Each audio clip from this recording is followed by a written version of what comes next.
Seguimos en la mesa de En Perspectiva de este lunes 6 de abril de 2015. Estamos con Karina Novarese, Martín Couto, Fernando Escriña y Oenir Sartú.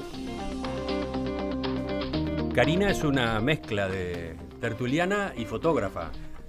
Ahora, porque hay tanta gente que nos está saludando, de verdad, por lo menos yo estoy mirando en Twitter. Sí, después sí, te voy a mandar los mensajes a vos, Emiliano.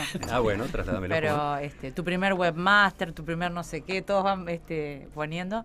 Pero no, de verdad, buenazo. Y ahora vamos a subir alguna foto, porque todos me preguntan cómo es el estudio, qué tal es la vuelta, cómo... los chumeríos habituales. No, yo selfie ya no estoy. Ahora estás en primer plano en la web. Ver, pueden vernos en vivo, en video de alta definición en perspectiva.net. Eso, muy mal vos no alertarnos de esto de la alta definición, porque uno viene a la radio. Lo dijo mientras estabas estacionando. Y además lo que vamos perdiendo pelo es mucho peor. No alertarnos antes de venir. ¿Qué querés, que me maquille acá en el estudio? Y bueno, ¿por qué no? Periodismo verdad. Dijo mientras estabas haciendo tanta maldad que hay. Seguimos recorriendo nuestra agenda. Salimos de nuestro país ahora. El Papa Francisco sostuvo ayer que hay una tercera guerra mundial que se desarrolla por todas partes. Estaba haciendo referencia al conflicto entre palestinos e israelíes, la violencia en Libia, en Yemen y en Ucrania, y, entre otras situaciones, a los 150 jóvenes cristianos asesinados la semana pasada en Kenia a manos de islamistas somalíes. Que todas las personas de buena voluntad eleven una oración incesante por aquellos que perdieron su vida, y pienso muy especialmente en los jóvenes asesinados el pasado jueves en la Universidad de Garissa, en Kenia, dijo Francisco desde el balcón de la Basílica de San Pedro, antes de impartir su tradicional bendición Urbi et Orbi de Pascua. A Gesù vittorioso domandiamo di alleviare le sofferenze di tanti nostri fratelli perseguitati a causa del suo nome, come pure di tutti coloro che patiscono ingiustamente le conseguenze dei conflitti e delle violenze in corso. Fernando, tú querías empezar hablando de este tema. ¿Cómo te resultó esto de interpretar, sostener que está en curso una tercera guerra mundial? A mí me pareció una misa y una posición militante. Creo que enfocó el Papa, asumiendo la responsabilidad de su investidura nuevamente, enfocó este tema en sus justos términos, llamando a la paz y haciendo una alerta. Por eso digo, fue una misa militante, muy comprometida. Me parece que el hecho de aludir, por ejemplo, a la esperanza del acuerdo de Lausana del pasado 2 de abril, fue una forma de comprometerse y de comprometer a otros en esa tarea. Sí, esa fue, digamos, una señal auspiciosa. Que destacó, la del acuerdo de las grandes potencias de Irán, que bueno, todavía no es algo definitivo ni cerrado, pero es el comienzo, ¿no? Es el comienzo, y además lo vi como vi una exposición tolerante y vi una exposición liberal. Y cuando digo tolerante, aludo a las persecuciones de cristianos, pero no se centró en lo que podría ser el discurso tradicional de una iglesia que dice todos los fieles de esta iglesia son los buenos y más allá están los malos, todo lo contrario. Hay un triunfo, a pesar de estar inmersos en esta situación de violencia tan generalizada e incluso con dogmas religiosos, que es un tema que la humanidad debió haber superado. Toda esta situación nos pone de manifiesto la importancia del concepto liberal y del triunfo del liberalismo dentro de la Iglesia Católica. Que para ¿Cómo mí, es esto? A ver, yo lo veo, ¿cuál es el acento que estás poniendo? Falta, pero el liberalismo es una construcción de siglos de la humanidad que hemos olvidado. Hemos olvidado muchas veces por filosofías autoritarias que pretendían, en fin, o la raza, o la clase, o el ser humano, el hombre nuevo, etcétera, y también con los propios problemas de una iglesia que es una construcción humana. Pero ¿por qué digo liberal? Voy a citar esto que para mí encierra la llave de no solo de esta coyuntura, de esta misa, sino una perspectiva futura. Y leo, no tener miedo a la realidad, dice el Papa, no cerrarse en sí mismo, no huir ante lo que no comprendamos, no cerrar los ojos ante los problemas y no negarlos, no eliminar los puntos de interrogantes. Y al cabo del Vía Crucis lanza algo que para los uruguayos es muy importante, dice que el derecho fundamental a la libertad religiosa se expanda. Entonces se dice, falta mucho naturalmente, y yo no voy a hacer aquí una apología de la Iglesia Católica en toda su historia, pero digo que este tipo de elementos, este triunfo del liberalismo, del concepto de la libertad, yo acudí después de escuchar al Papa, tomé el libro de John Locke, Cartas sobre la Tolerancia, y que me parece una cosa formidable, que tiene siglos. A veces nosotros hablamos del liberalismo y nos olvidamos de la importancia de esa construcción permanente y de lo que deberíamos hablar mucho más. A veces decimos, sobre todo los jóvenes, ¿no? Emparentan el liberalismo con el liberalismo económico o con el neoliberalismo, etcétera, y se olvidan de la importancia del liberalismo político, es decir, con el ser humano como centro del sistema democrático y del Estado de Derecho, que para mí es una reivindicación que deberíamos hacer todos los días, los que podemos además expresarnos libremente en un país libre y democrático. Bueno, fue un buen puntapié inicial. Sí. ¿Quién sigue? Más allá de que tal vez la Iglesia haya empezado a transitar el camino del Concilio Vaticano II por fin, que eso sería capaz que tema para otra mesa, creo que lo que hizo el Papa ayer es lo que en general han hecho los papas mediáticos últimamente, que es fijar posición frente a un tema tremendo del mundo, también para defender a sus fieles, eso no nos engañemos, pero sobre todo porque es el presidente, entre comillas, de 1.200 millones de personas en el mundo, de 1.200 millones de católicos, y además influencia filosófica o ideológica para tal vez muchas más.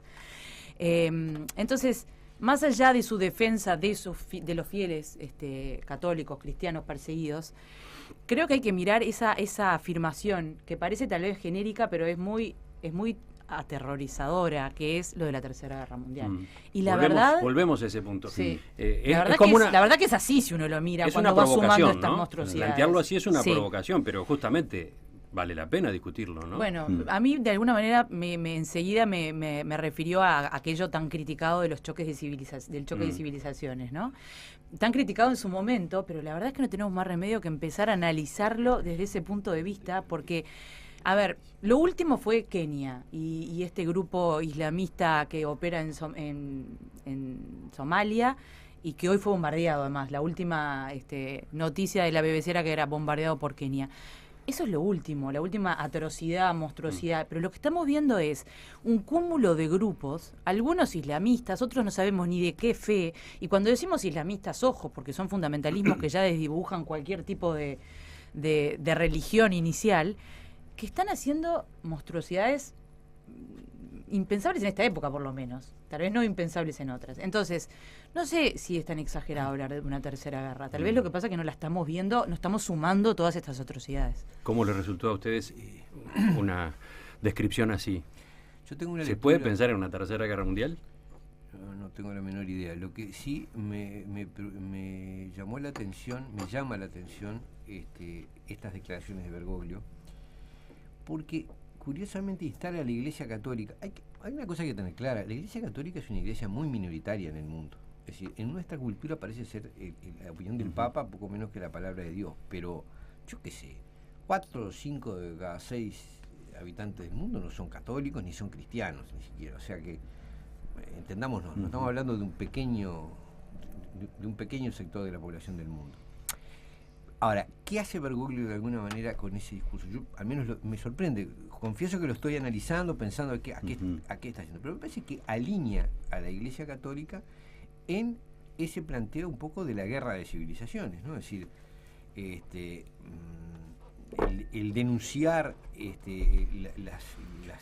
los terribles atropellos a la humanidad y de alguna manera dejar ver que es el islamismo el responsable de esos atropellos, es abonar el discurso oficial de las potencias que y acá me parece que da el centro del asunto, es decir, que están aprovechando la apariencia de conflicto entre civilizaciones para apoderarse de recursos naturales que están en los territorios dominados por estados islámicos o por sociedades islámicas. El Papa en su alocución no habló solo de ese tipo de violencia, ¿no? Por ejemplo, también se refirió al conflicto entre palestinos e israelíes, que no tiene que ver en principio con ese cruce que tú estás señalando.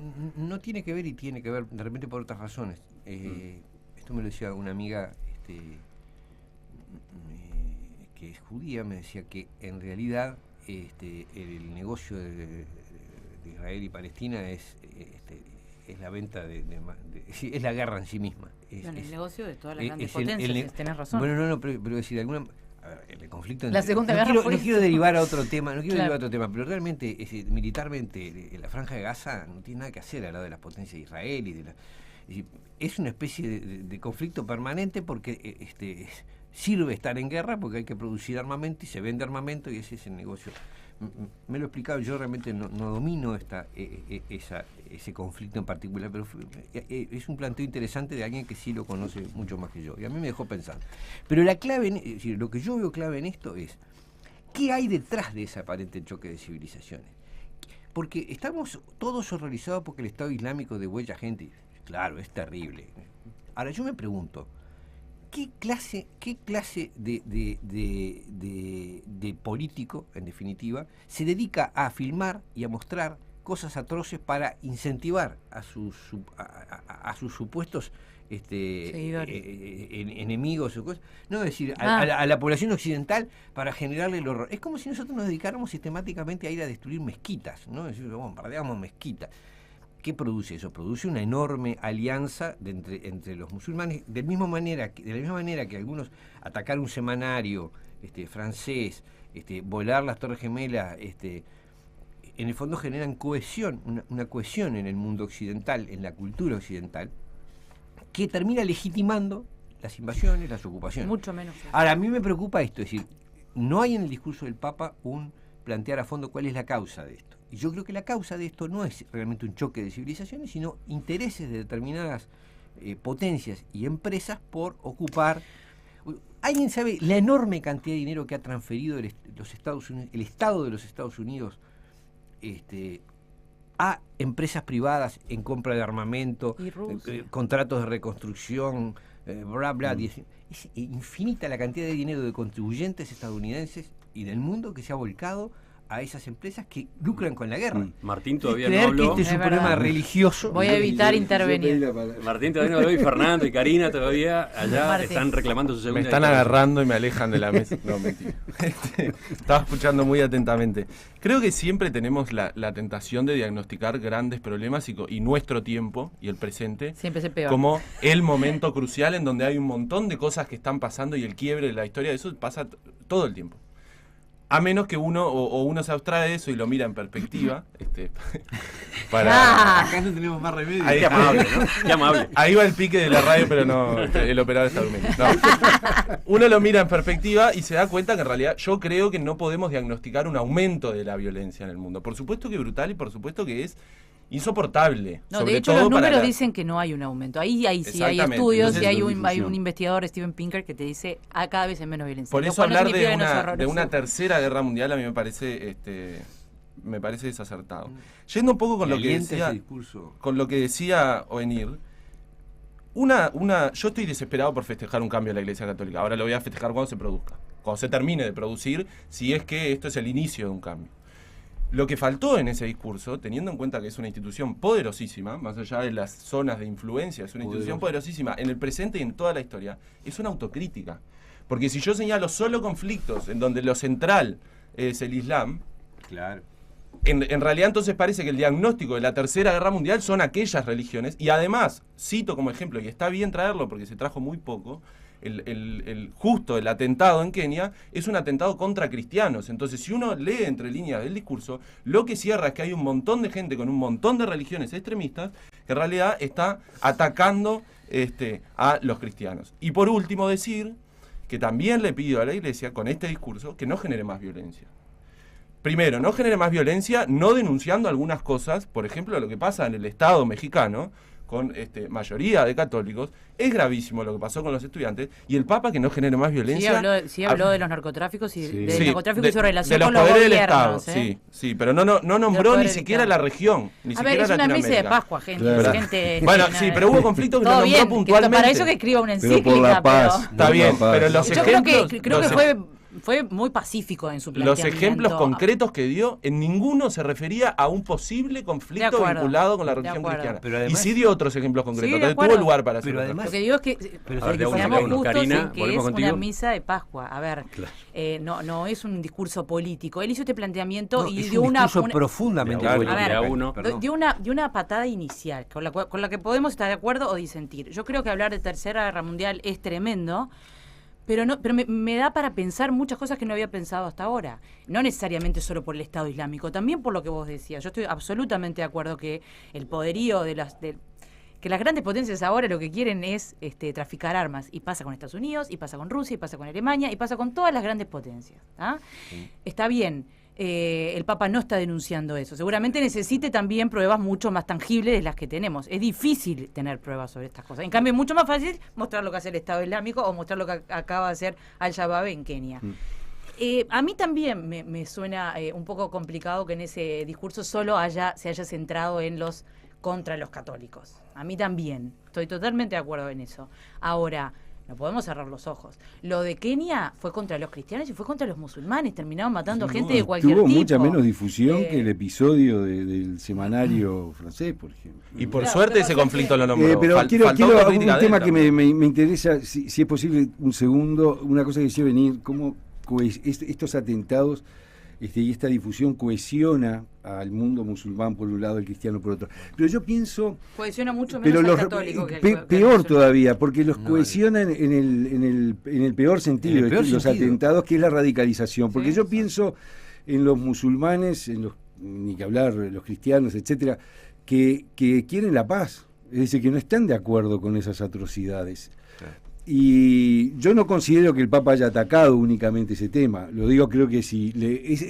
Esta misa habría que leerla 2 veces, igual que el Vía Crucis, para tomar una posición definitiva. Lo que sí sostengo es que los pasos en la Iglesia, y siempre a la Iglesia Católica le pedimos todas las autocríticas del mundo, y está bien que lo sea, porque Y hace muy parece pocas.